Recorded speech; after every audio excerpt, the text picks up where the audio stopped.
Existe uma pergunta que me fazem todos os dias, às vezes por mensagem direta, às vezes nos comentários dos vídeos e às vezes por pessoas que conheço na rua que sabem que eu falo sobre finanças.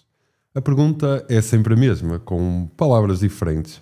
Pedro, tenho algum dinheiro poupado, o que é que eu posso fazer com ele?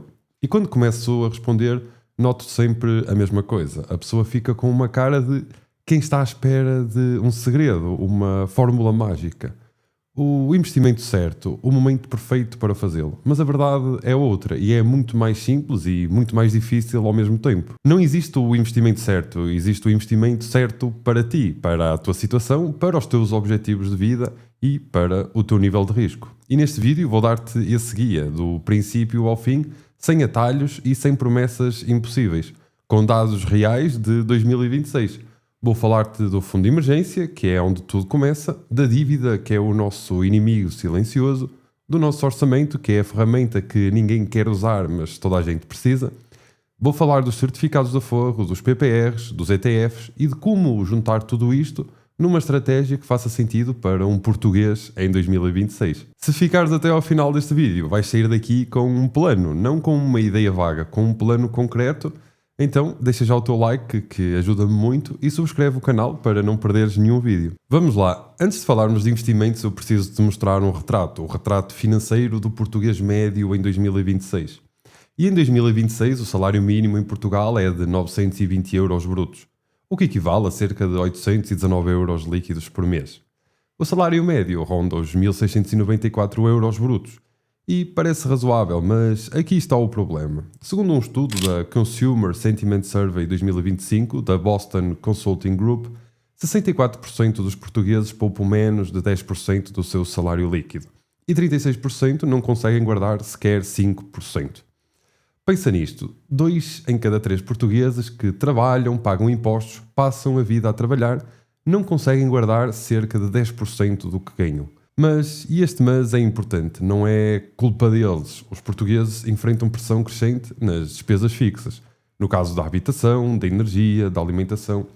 E o cabaz alimentar atingiu novos recordes históricos em 2026 e a inflação foi revista para 2,8% pelo Banco de Portugal.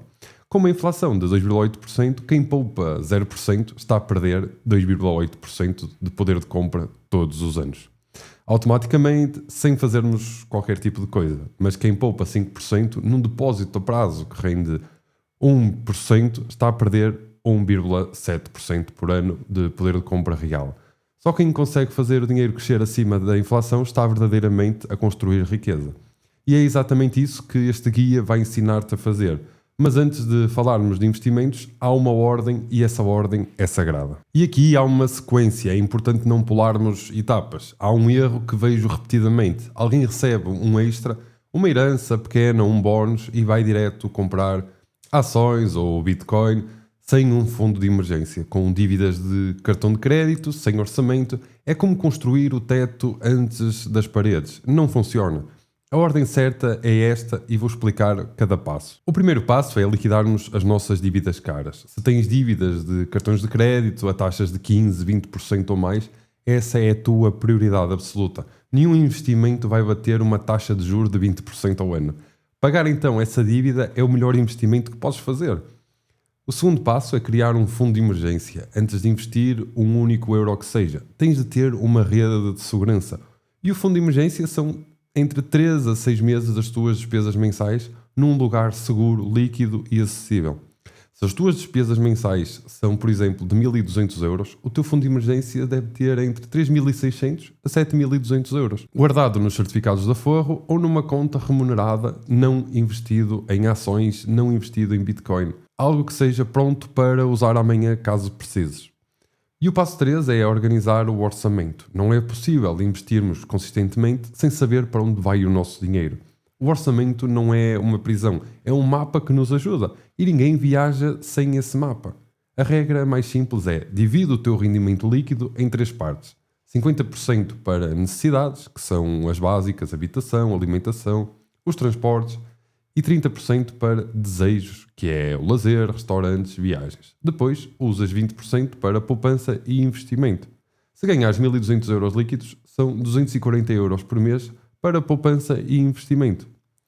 Pode parecer pouco, mas são 2.880 € por ano. São 14.400 € em 5 anos, só de capital, sem contar com os rendimentos do investimento. E o passo 4, e só investes agora, quando tens o fundo de emergência, quando as dívidas caras estão pagas, quando o orçamento está organizado. Aí sim, o dinheiro que resta para investir pode ir trabalhar por ti com tranquilidade. Vamos então falar do investimento que ninguém fala, mas que toda a gente precisa, que é o fundo de emergência.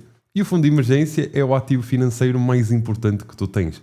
Mais do que qualquer ETF, mais do que qualquer PPR e, claro, mais do que qualquer certificado de aforro. E porquê é que isto é assim? Porque sem ele, qualquer imprevisto destrói a tua estratégia financeira. O carro avaria? Centenas de euros. O frigorífico parte-se? Centenas de euros. Perdes o emprego? Vives meses sem rendimento fixo. Então, sem fundo de emergência, tu vais, por exemplo, vender os investimentos no pior momento. Entras em crédito ao consumo e taxas altíssimas. Aceitas o primeiro emprego que aparecer por desrespeito financeiro, mesmo que não seja o que tu queres. E com o fundo de emergência, tu tens tempo para respirar, decides com calma e os teus investimentos ficam intactos, sem mexer.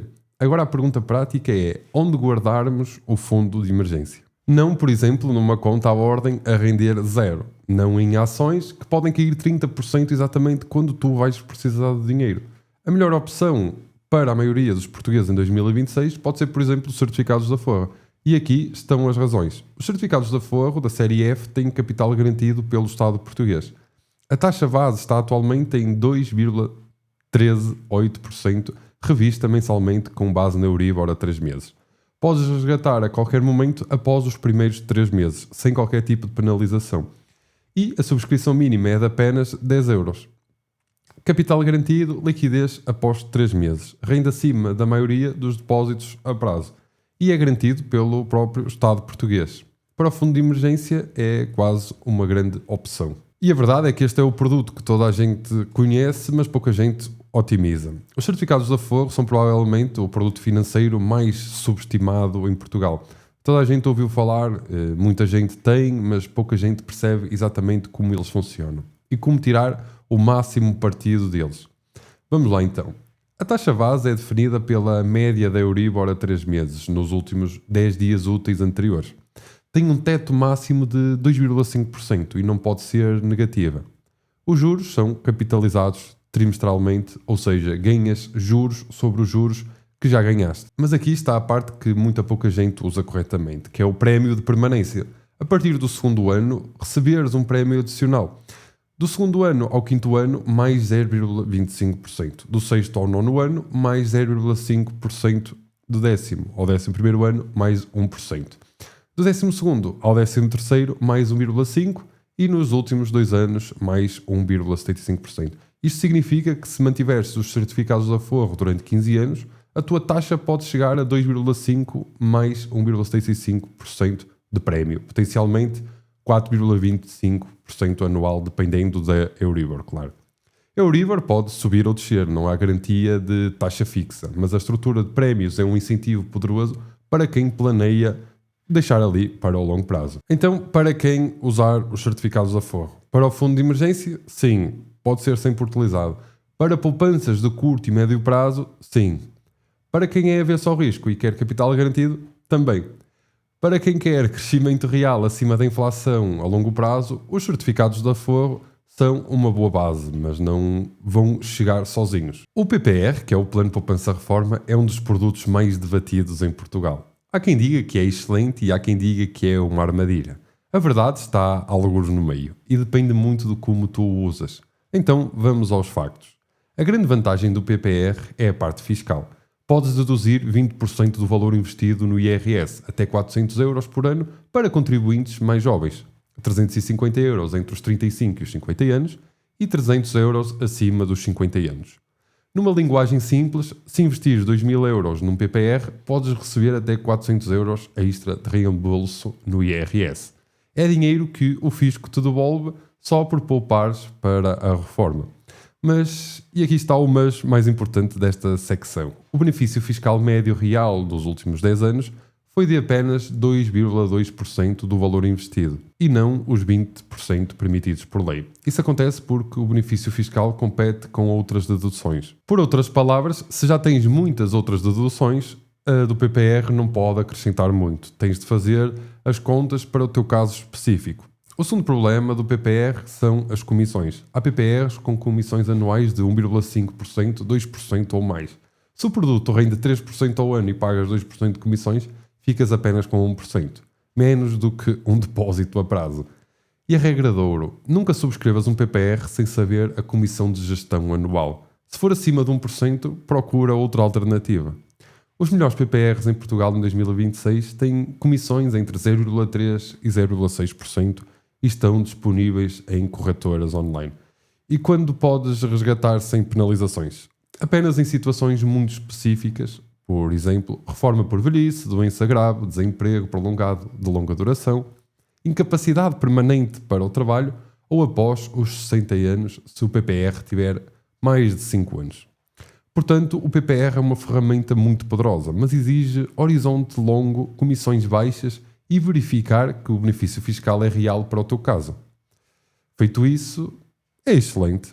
Feito ao contrário, é dinheiro preso num produto medíocre. Tem as suas duas vertentes. E chegamos à parte que para mim é o coração de qualquer estratégia de investimento a longo prazo, que são os ETFs. Os ETFs significam Exchange Traded Fund, que é um fundo transacionado em bolsa. Mas esquece o nome técnico, o que importa perceber é o conceito. Imagina que queres investir nas 500 maiores empresas dos Estados Unidos. Apple, Microsoft, Google, Amazon e Tesla. Para comprar as ações de cada uma, precisas de muito dinheiro e muito trabalho. Com um ETF, por exemplo, do S&P 500, compras um único produto e ficas automaticamente exposto a todas essas 500 empresas, com 20, 50 ou 100 euros para começar. O interesse por ETFs cresceu mais de 200% em Portugal nos últimos meses, impulsionado por novas corretoras acessíveis e por uma geração que procura alternativas aos depósitos a prazo e aos PPRs tradicionais. E os números históricos são brutais. Desde 1988 até ao final de 2024, o S&P 500 valorizou em média 11,53% ao ano em euros, incluindo dividendos, muito acima da taxa média de inflação em Portugal de 3,63% no mesmo período. Mas este mês é crucial. Passado não é garantia de futuro e os mercados podem cair 30%, 40%, 50% em períodos de crise. É por isso que os ETFs só fazem sentido com um horizonte temporal bastante longo, no mínimo 10 anos, idealmente 15, 20, 30 anos ou mais. Agora, a fiscalidade, porque em Portugal as regras existem e tens de as conhecer. As mais-valias são tributadas a 28%, mas desde 2024 existem reduções progressivas para investimentos de longo prazo, entre 2 a 5 anos, taxa efetiva de 25,2%, entre 5 e 8 anos, 22,4% e acima de 8, 19,6%. Portanto, quanto mais tempo mantiveres o investimento, menos impostos pagas quando venderes. E qual ETF escolher para começar a investir? Para um iniciante em Portugal, a resposta mais simples e mais sólida é um ETF do MSCI World, exposto a mais de 1.500 empresas de países desenvolvidos, com uma comissão baixa, disponíveis em várias corretoras em Portugal. E claro, escolhe sempre a versão de acumulação, que reinveste os dividendos automaticamente. Mais eficiente fiscalmente e mais poderoso a longo prazo, graças aos juros compostos. E onde é que podemos comprar esses ETFs? As corretoras mais usadas em Portugal em 2026 são a XTB, a Trading 212, a Interactive Brokers, a DEGIRO e a Trade Republic. Têm aqui em cima este vídeo sobre ETFs, onde podem entrar mais sobre o assunto e perceber melhor quais são os melhores ETFs, os americanos, os mundiais. Tenho lá tudo explicadinho, passo a passo. Ok, teoria é bom, mas o que tu precisas é de um verdadeiro plano. Eu vou dar-te 3 cenários reais adaptados a 3 perfis diferentes de investidor em Portugal. O perfil 1 é: estou a começar do zero e tenho 200 euros por mês para investir. No mês 1 a 6, abre uma conta nos certificados de aforro e coloca esses 200 euros todos os meses. O objetivo é chegar a 1.200 euros de fundo de emergência no mínimo. No mês 7 ao mês 18, divide os 200 euros, 100 euros continuam para certificados de aforro a construir o fundo de emergência para chegarmos aos 3.600 euros. Os outros 100 euros vão para um ETF da tua escolha que podes comprar numa corretora online. A partir do mês 19, com o fundo de emergência completo, os 200 euros vão a maioria para ETFs. Se tiveres direito ao benefício fiscal do PPR, divide parte e podes colocar também num PPR de baixo custo. O perfil 2 é uma pessoa que tem 5.000 euros poupados e quer começar a investir a sério. Primeiro, certifica-te que tens pelo menos 3 meses de despesas de fundo de emergência. Não te esqueças. Se as tuas despesas são de 1.500 euros por mês, precisas de 4.500 reservados. Com os 5.000 euros, se o fundo de emergência já estiver coberto, divide assim: 60% ETFs globais ou ETF americano para crescimento a longo prazo. 30% em PPR de baixo custo, se tiveres um horizonte mais de 10 anos e queres um benefício fiscal real. E se fores mais conservador, podes colocar também 10% em certificados de aforro e faz reforços mensais automaticamente. A disciplina bate sempre o timing. O perfil 3 é uma pessoa que tem mais de 50.000 euros e quer uma carteira diversificada. Aqui a complexidade aumenta e a personalização é fundamental. Mas os princípios são os mesmos. Fundo de emergência completo, 6 meses de despesas. E agora, carteira de ETFs globais ou americano, que é o núcleo da tua carteira, entre 50% a 70%. Podes também utilizar PPRs, maximizando para uma otimização fiscal anual. Podes também adicionar ouro de 5% a 10% para proteção eventualmente de crises e também, eventualmente, uma pequena alocação em ativos alternativos, como por exemplo o Bitcoin, se claro o teu perfil de risco o permitir. Agora vamos falar dos 5 erros que a maioria dos investidores comete e como é que os podemos evitar. Não basta saber o que fazer, tens de saber também o que não fazer. Estes são os 5 erros mais destrutivos que vejo repetidamente. O erro número 1 é tentar acertar o timing do mercado. Vou esperar que o mercado caia para comprar. E qual é que é o problema? Ninguém sabe quando é que o mercado vai cair, nem os melhores analistas do mundo. E a solução é investe consistentemente todos os meses, independentemente como esteja o mercado.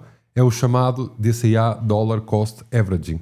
Compras mais quando está barato e menos quando está mais caro. E eliminas o risco de entrar no pior momento. O erro número 2 é vender em pânico em crises. O mercado caiu 30%, o teu portfólio está vermelho, o instinto diz-nos vende antes que caia mais. E esse instinto vai custar-te fortunas ao longo da vida. Historicamente, o mercado recuperou sempre de todas as crises. O único investidor que perde de forma definitiva é o que vende no fundo do preço. O erro número 3 é concentrar tudo num único ativo, seja uma empresa, uma criptomoeda ou um setor. Se apostas tudo num único cavalo, podes ganhar muito, mas também podes perder tudo. E diversificação não é uma estratégia medíocre, é a única proteção real contra o desconhecido, porque ninguém sabe o futuro. O erro número 4 é ignorar os custos. A diferença entre um ETF com uma taxa de manutenção de 0,3% e outra com 0,50% pode parecer pequena, mas em 10.000 euros durante 20 anos, a diferença é mais de 8.000 euros. E os custos são o único fator que tu controlas completamente. Então minimiza-os sempre. O erro número 5 é investir dinheiro que podes precisar. Nunca investas em ativos de risco dinheiro que podes precisar nos próximos 12 meses. Se souberes que vais comprar uma casa ou algo em 2 anos, esse dinheiro não vai para os ETFs, vai para certificados de aforro que têm a liquidez pronta. Chegamos então ao final do guia e falamos de fundos de emergência, de orçamentos, de certificados de aforro, de PPRs e de ETFs. E também de erros que devemos evitar. É muita informação, mas quero que saias daqui com uma única mensagem. A decisão mais importante que podes tomar nas tuas finanças não é qual ETF comprar, não é quando entrar no mercado e não é se o Bitcoin vai subir ou cair. A decisão mais importante é começar a investir. Como exemplo, tens uma pessoa que investe 100 euros por mês num ETF global durante 20 anos, com uma rentabilidade histórica de 10% ao ano, e ele acumula mais de 68.000 euros, com apenas 24.000 euros investidos de capital por ti. E os outros 44.000 euros são o trabalho silencioso do tempo e dos juros compostos a trabalhar para ti. Tu não precisas de muito dinheiro, não precisas de conhecimentos muito avançados e não precisas de um momento perfeito. Precisas sim de começar a investir e de manter essa disciplina. Porque o tempo que perdes hoje nunca mais vai voltar e cada mês, cada dia, o teu dinheiro futuro fica um pouco mais pequeno. Então, se este guia te ajudou a perceber por onde começar, partilha este vídeo com alguém que esteja a adiar esta decisão há demasiado tempo. E diz-me nos comentários em que fase é que estás. Ainda a construir o teu fundo de emergência Ou já és um investidor nato em ETFs? Ou então, se ainda estás a hesitar a começar a investir, porque o próximo passo começa com a tua decisão. E essa decisão é sempre tua. Obrigado por ficarem até esta parte do vídeo. Não se esqueçam de deixarem o vosso like e subscrever o canal. Vemo-nos no próximo vídeo. Tenham um resto de bom dia e até ao próximo vídeo.